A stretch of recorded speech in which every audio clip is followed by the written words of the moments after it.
Jika Anda ditanya terkait dengan struktur dasar sebuah kalimat, pasti Anda akan menjawabnya kalimat terdiri dari subjek, predikat, objek, dan keterangan. Tapi tahukah Anda sebenarnya apa fungsi dari masing-masing kalimat tersebut?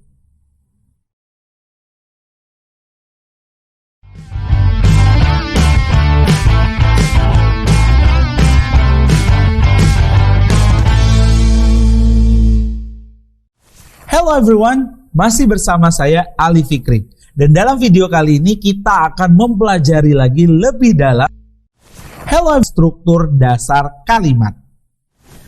Nah, seringkali nih saat kita berhadapan dengan soal grammar TOEFL, kita merasa bahwa soal grammar TOEFL adalah soal yang sangat sulit. Pertama, mungkin karena kosakatanya adalah kosakata yang jarang kita temui. Karena juga bahasannya juga sangat ilmiah, sehingga seringkali membuat kita bingung karena untuk menerjemahkannya membutuhkan usaha yang besar. Tapi tahukah Anda sebetulnya pada soal yang disebut sebagai sentence pattern ini, kita tidak perlu untuk menjawabnya harus dengan menerjemahkannya. Nah, kalau nggak percaya, mari kita perhatikan contoh berikut. Nah, mari coba perhatikan contoh kalimat ini untuk dapat mengetahui fungsi lebih jauh dari masing-masing subjek, predikat, objek, dan juga keterangan. Jadi kita pahami bahwa yang namanya subjek itu selalu merupakan pelaku, sebagaimana yang sudah dibahas pada video sebelumnya.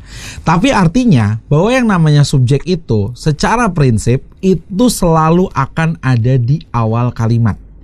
Nah, jadi kita harus pahami bahwa apabila ada sebuah kata benda yang terletak di awal kalimat, itu maka akan selalu berfungsi sebagai subjek. Kemudian secara struktur lagi, yang namanya subjek itu tidak harus selalu diikuti oleh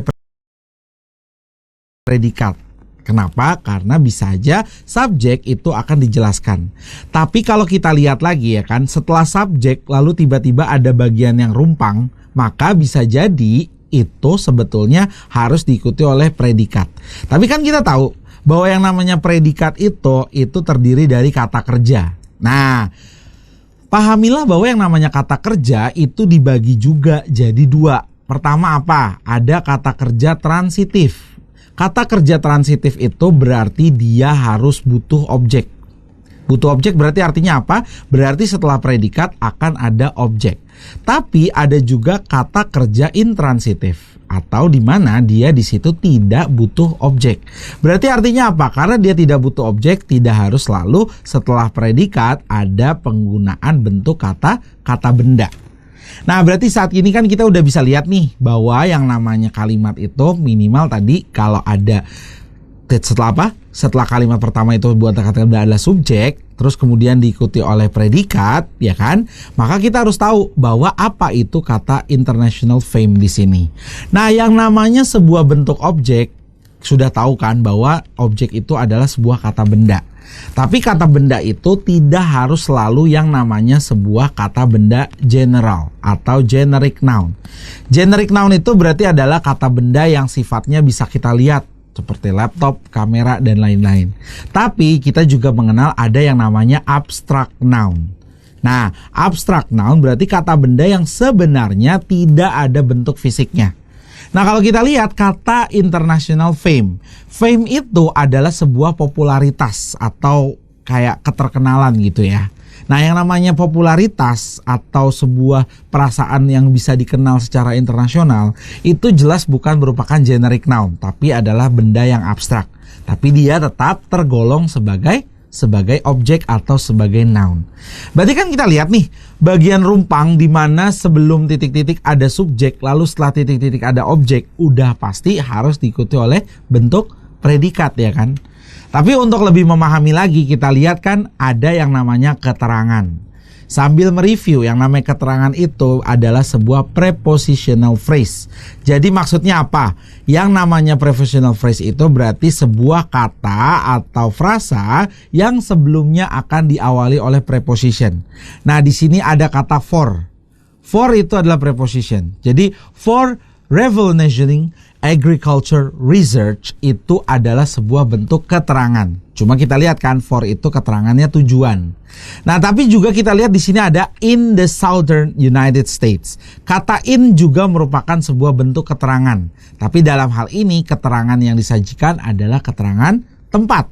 Lalu ada kata during the early 20th century. Berarti kata during di sini juga keterangan, tapi yang artinya adalah keterangan waktu. Jadi yang namanya prepositional phrases itu nantinya bisa macam-macam. Bisa ada keterangan tempat, ya kan? Bisa ada keterangan waktu, kemudian juga bisa ada keterangan tujuan dan lain-lain, masih banyak lagi. Yang pastinya adalah bahwa kita tahu semua yang disebut sebagai keterangan maka akan diawali oleh preposition. Jadi misalnya ya, kita ganti.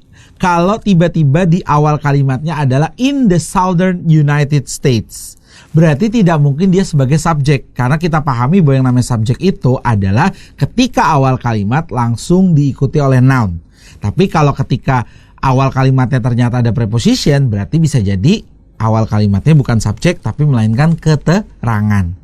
Nah, balik lagi ke jawaban dari pertanyaan ini. Kita tahu dong, berarti ini udah pasti fungsi yang harus dimasukkan ke dalam bagian rumpang ini adalah fungsi predikat dalam bentuk kata kerja.